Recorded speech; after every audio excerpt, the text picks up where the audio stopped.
Shalom Beberajá.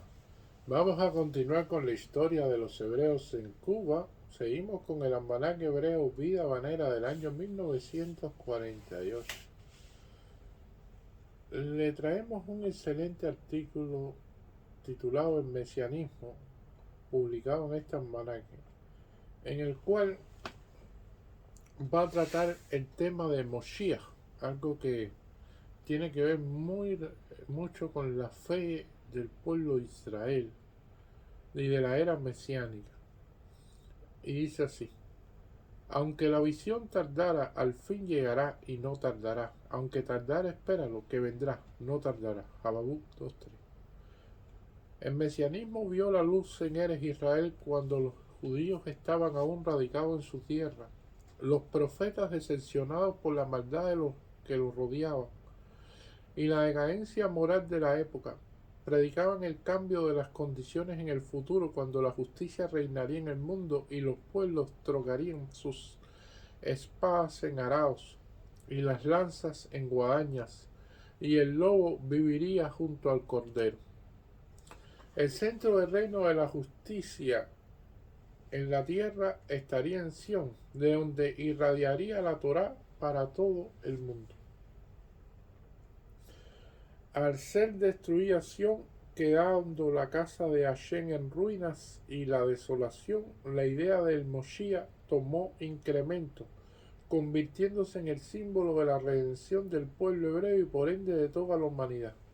Lo mejor de nuestra añoranza y nuestra fe en un futuro mejor se integraron en la idea mesiánica.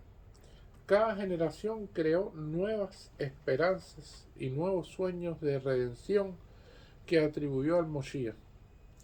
Padres a hijos, madres a hijas, maestros a discípulos fueron transmitiendo por espacio de 2000 años el secreto de nuestra fe en el porvenir, del fin de los días nefastos y todo lo que con ellos se relaciona, y cada uno agregó algo de su cosecha, de acuerdo a las necesidades de la generación o del momento, para apuntalar, consolar e insuflar la fe en las almas vacilantes. Y en el transcurso de las generaciones, la fe en el advenimiento del Moshiach se transformó en una doctrina completa en el sueño del mañana del pueblo judío, incluyendo entre los 13 preceptos esenciales que Rambam enumeró para la fe judía. Creo con fe en la llegada del Moshiach, y aun cuando tardare, lo esperaré día a día. Todo aquel pues que niega la idea del Moshiach niega la esencia. El Moshiach es el redentor de Israel y por ende el de la humanidad. Es un descendiente de la familia del rey David, porque David, el rey de Israel, vive eternamente. Llegará como uno del pueblo montado en un asno blanco y arrastrará en pos de sí a las masas de Israel, a Eres Israel. Entonces Israel se liberará de su galut, y en Sión surgirá el reinado de Dios, el reino de Israel que no cesará jamás. Los dolores del Moshiach. El Moshiach llegará de incógnito, pero su advenimiento será precedido por años de padecimientos y angustias del pueblo hebreo.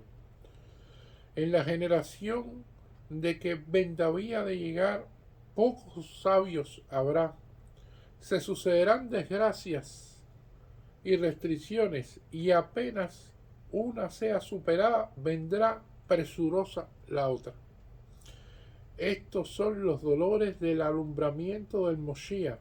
El mundo entero estará expuesto a la destrucción, el hambre y las pestes. Habrá muchas víctimas, la moral declinará, la justicia será pisoteada, la insolencia aumentará y lo precioso se despreciará, y la sabiduría será burlada. La virtud y el pecado se confundirán, y el rostro de la generación será el de un perro, y la verdad será escarnecida. El pueblo de Israel estará condenado a la desaparición, y entonces surgirá el Moshiach. Mosías ben Yosef y Mosías ben David. Primero vendrá el profeta Elías para anunciar la redención, erguido sobre los montes de Israel.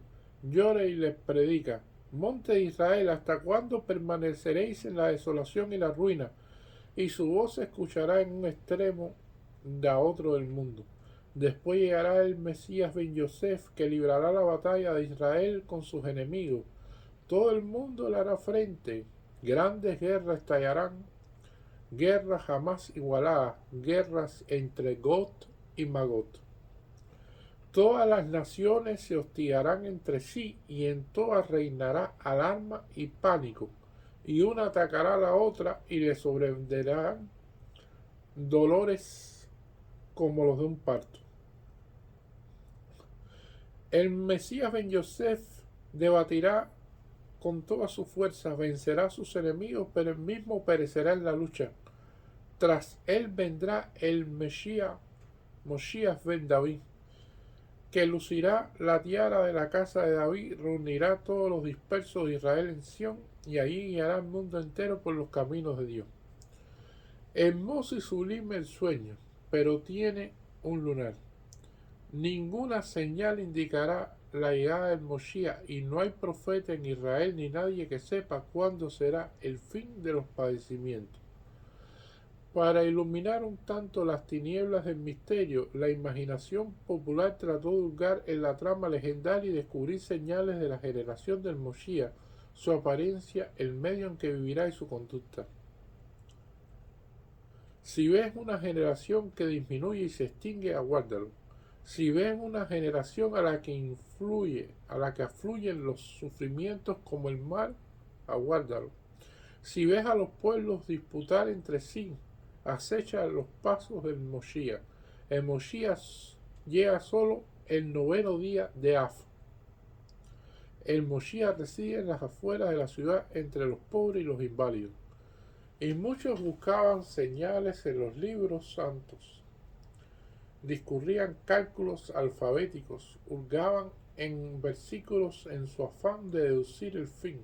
Numerosos libros fueron escritos, y todas las generaciones sobre temas, y muchos fueron los sabios y grandes de Israel que dedicaron su esfuerzo y su talento a acercar el fin y abrir para los judíos el camino para la redención. Es curioso que precisamente este ideal, el ideal de Mosías, que dependía de milagros y hechos extraordinarios con la participación de Dios mismo, impulsara a los judíos a la acción.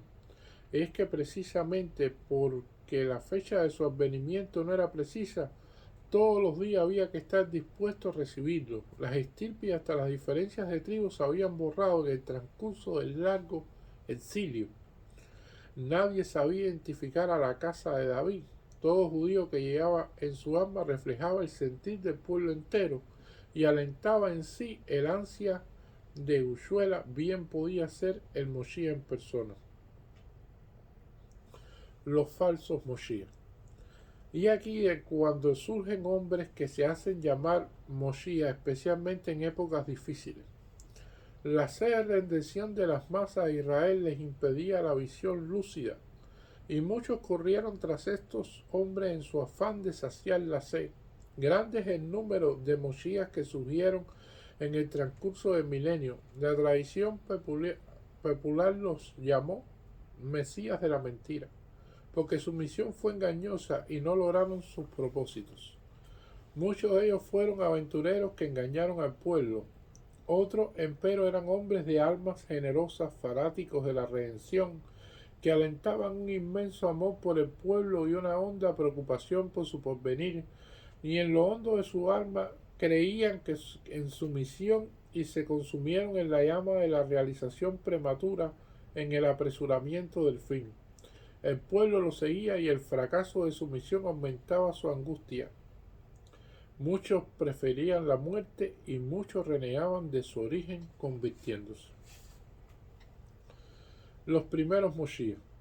En los últimos días del segundo templo surgieron en el país Mosías para redimir a Israel de la opresión de Roma.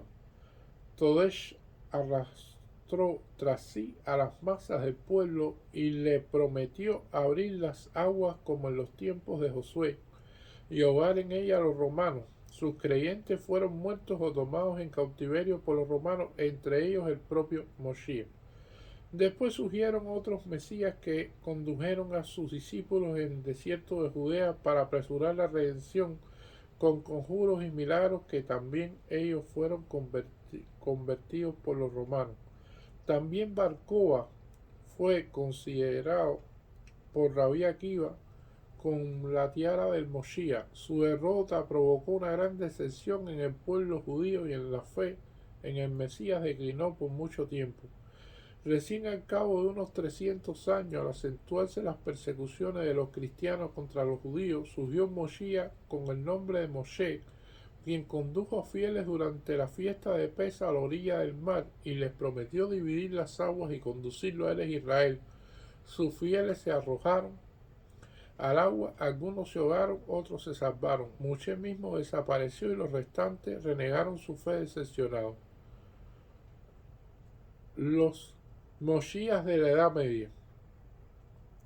El surgimiento de la fe maometana en el siglo VI después del templo y la conquista de Eres Israel por los árabes despertó nuevas esperanzas en el corazón de las masas de Israel que veían en estos acontecimientos el comienzo de la redención y movimientos mesiánicos surgieron en todas partes.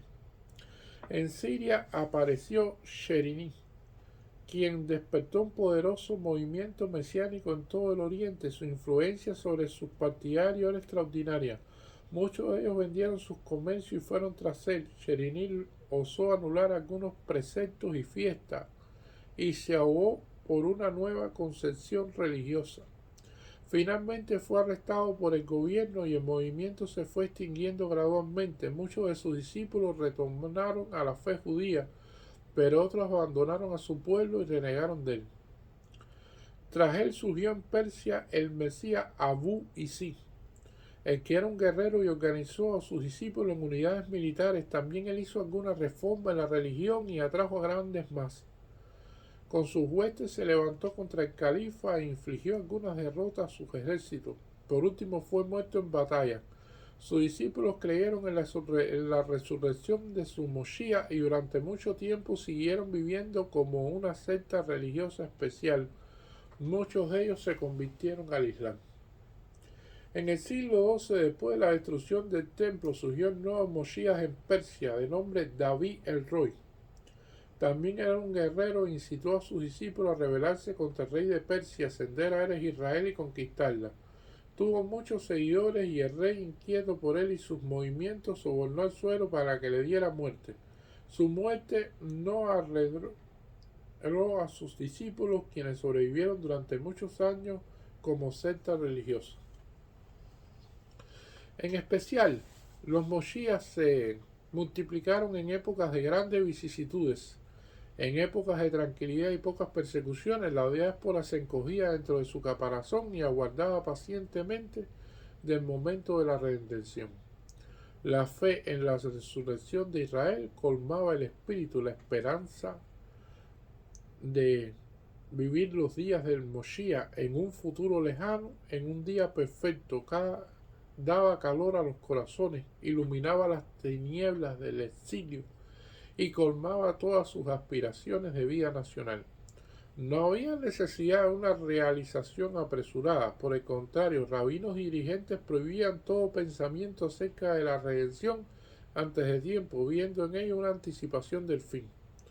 Todo aquel que apresurara el fin es como que apresurara los pasos de la Shejinah. Y las masas prestaban oído a sus pastores y se absorbían en la lucha de por la vida dentro del marco de Calú. En épocas de persecuciones y padecimiento, en cambio, era distinto. La desgracia sacudían a las masas de la tranquilidad, de la espera paciente, e infundía en ella un ansia de redención. Más de una vez la situación de Israel era casi desesperante, y entonces salía de su mutismo para implorar a su Dios: ¿hasta cuándo? ¿Cuándo reinarás en Sión? Pronto en nuestros días por siempre morarás, y la llama de la redención Hacía también que los rabinos y sabios de la generación solían abandonar los libros y los comentarios escolásticos para dedicarse a deducir del fin y a anunciar la próxima redención. Las masas de Israel sorbían ansiosamente sus palabras y se consolaban de su pena y corrían en pos del primer Moshiach que venía de Israel. Su fuente es el libro de Sonia a anunciarles el fin y abrir a ellos la puerta de la redención. El Yemen, tierra de Moshiach. Debido a esto, los Moshiach se multiplicaban allí donde era grande el sufrimiento de Israel, especialmente en el Yemen, la tierra de la miseria y los sufrimientos constantes para el pueblo de Israel, cuyos gobernantes obstinaban a los judíos sin interrupción y hasta le obligaban a aceptar la fe del Islam. El escaso nivel cultural de la judería yemenita abonó la tierra para una fe fogosa y ciega. Todo aquel que traía a sus labios la palabra de redención era el emisario divino, y de inmediato muchos se aferraban en él y lo ungían Moshiach. Muchos Moshiach surgieron de esta tierra, muchos de ellos ingenuos y bien intencionados, otros astutos y aventureros. Esta situación indujo a Maimónides, Rambambo, Rabí Moshe ben Maimón, a escribir un libro que envió a Yemen, donde aconsejaba a los judíos de aquel país a no ir tras de todo aquel que pretende ser Moshiach de Israel. En ayuda del mesianismo vino la Cábala, que por entonces tomó incremento en Ishar, que se atribuye a Rabbi Shimon Bar Yochai. La Cábala enriqueció la imaginación, aumentó la fe de las fuerzas ocultas y reforzó la posición de aquellos que pretendían acelerar la redención por medio de milagros y conjuros. Muchos cabalistas creían con poder para provocar la redención, y los más osados entre ellos desencadenaron movimientos mesiánicos que arrebataron el alma de muchos. Ambos actores, los sufrimientos de Israel y la ciencia del ocultismo, fueron los principales, y cuando se reunían en una sola época multiplicaban los Moshiach, acentuándose en su influencia sobre las masas. Y una de las cosas que diste este artículo, evidentemente, sobre los diferentes Moshiach que han surgido a través de la historia. Pero está claro que cuando venga el Moshiach será reconstruido el tercer templo de Jerusalén y como decimos al final de la ley no le llavea, que dice o sea, y su nombre será uno. O sea, es una de las cuestiones más interesantes, que será uno porque todas las naciones lo proclamarán como uno solo y reconocerán a Hashem como tal en la tierra. Más la reconstrucción del templo de Israel, más la vaca roja, que podrán entonces hacer el proceso de purificación. O sea, estos son una serie de elementos que no están aquí en este artículo, pero que dan un indicio de la historia que ha sucedido con respecto al movimiento de Moshiach en todos estos años. Muchas gracias.